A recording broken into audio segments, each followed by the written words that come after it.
Welcome to Conversations Live. For more than a decade, we've brought you the best in books, entertainment, celebrity interviews, and current events. When the movers and shakers of the world have something to say to you, they say it to us first. Here's your host, Cyrus Webb. Welcome back, everyone, to Conversations Live. I'm your host, Cyrus Webb. Glad you all could join us once again. But for our radio audience here in Mississippi at WYAD 94.1 FM and WYADonline.com, we're glad that you all could be with us. Also, just joining us to our friends at iHeartRadio and Amazon Music Podcast. We're glad you all could be with us as well. Part of our News You Can Use segment here at WYAD, and today we're talking about your heart health. It's something we've discussed before, but we want to remind you that heart disease and stroke claim the lives of nearly 1 million people each year, and this is despite it being largely preventable. But one of the organizations we've talked a lot about on this program is the American Heart Association. They've developed actually a new system, a new update, to be able to help people reach ideal cardiovascular health.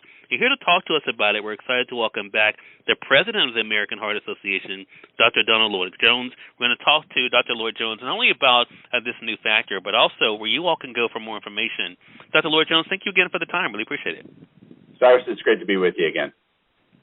So, as I mentioned, this is, of course, something that you are always, of course, thinking about and working to be able to get people educated about. What new factor is essential to cardiovascular health? So back in 2010, the American Heart Association first kind of formally defined optimal heart and brain health, and that was based on 7 factors, which were diet, physical activity, smoking, your weight, your cholesterol, your blood pressure, and your blood sugar.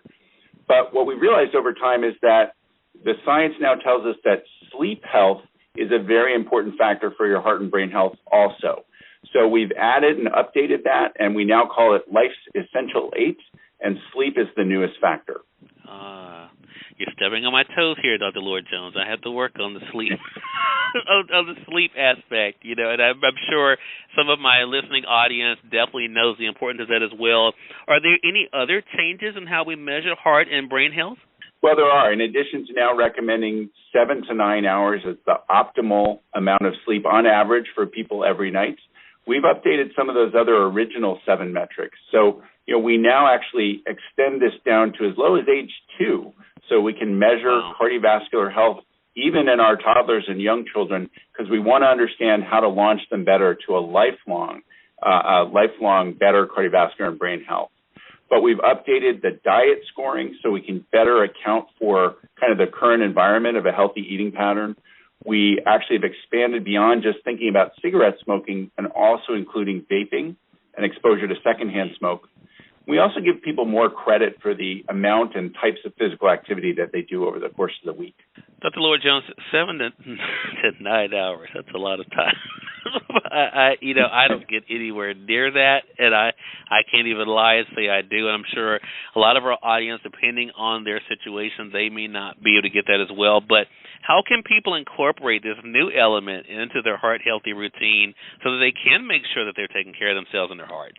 There are a lot of challenges. I think so many people have to work 2 or even 3 jobs just to make ends meet, and that really squeezes the time they have to sleep. Or, they're working on a night shift, or maybe they're an early morning anchor, so they're up early, and that can impinge on their sleep too.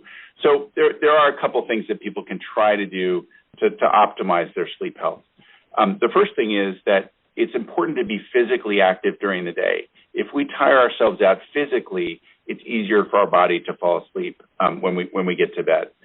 It is important to have a routine as well. Try to go to bed at the same time each night and wake up at the same time each morning so that your body can get into a good rhythm. Really important. Put those devices away from your bedside table. When we engage with our phone and have a bright light in our face and we're, thinking about some of the content on our phone, it wakes our brain up, and it's much, much harder to get to sleep. So get that far away, and then avoid heavy meals, caffeine, or alcohol in the few hours before you go to bed, because they will keep you up longer as well. Some really good tips, and something all of us need to work on. And I think our audience would like the fact that this is something that we need to start thinking about, not just for adults, but also for children. especially as well. Again, everyone, Dr. Donald Lloyd-Jones has been our guest. He's the president of the American Heart Association, helping us to see the new update that has come out from the American Heart Association, again, dealing with sleep and what they're now calling Life Essential 8. And so, Dr. Lloyd-Jones, where can our audience go for more information? So if people want to learn more, or if they want to actually assess their own Life's Essential 8 cardiovascular health score, they can go to the American Heart Association website at heart.org. Just that simple, heart.org. And they can take a few questions, assess their own score, but also then click through to content so that they can figure out what it is they want to work on and improve their overall cardiovascular and brain health. Love that. Dr. Lloyd-Jones, thank you again for the time. Really appreciate you always making time for us to share this information. I'm looking forward to having you back on the program again. Thanks so much, Cyrus. It's always great to be with you. I appreciate that. And we thank your audience for tuning in to another great segment of Conversations Live, part of our News and News segment here at WYAD 94.1 FM and WYADonline.com. Until next time, I'm your host, Cyrus Webb, saying as always, enjoy your day, enjoy your life, enjoy your world. Thank you all for choosing Conversations Live. Now let's go make today amazing. Take care.